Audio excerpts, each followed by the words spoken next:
When keeping fish, many things can go wrong. But today, we're going to be talking about one of the most common ones, and that is going to be ick. Speaking of ick, recently my freshwater tank suffered an ick outbreak. I lost a few fish, but I was able to save most of them. Before we talk about how to treat ick, let's talk about what ick is. Ick is a parasite that latches onto your fish's scales or skin. Ick normally comes around when you add a fish that is infected or your fish are stressed out. So to avoid ick, you want to avoid putting fish into the tank that are infected and stressing your fish out.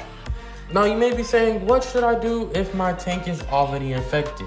Well, let me go over it. First off, make sure that it is ick that you are treating and not something else. Because in saltwater tanks, there's something that looks very similar called marine velvet, and this is much more difficult to treat and much more deadly.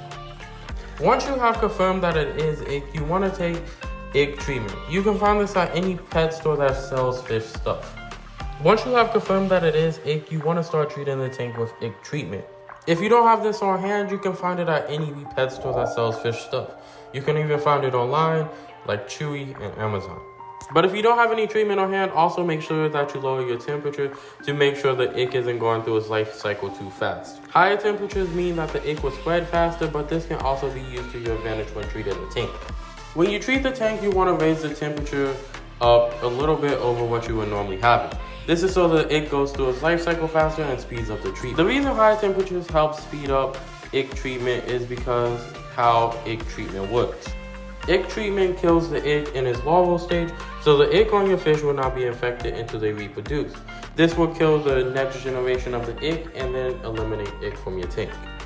Once you are done treating the tank, you want to make sure to do a couple big water changes to make sure that the ick treatment is completely out of your tank. You also want to run some carbon just to make sure that everything is out of the tank, because some ick treatments also have color pigments in it to change the color of the tank. I don't know why this is, but some of them do. With all that said, I hope this video helped you out. And if it did, make sure you hit the like and subscribe button if you're new here, and if you're a returning subscriber, make sure you have those bell notifications on as well. And I'll see you all in the next one. Make sure you check out my other videos that are popping up on the screen right now.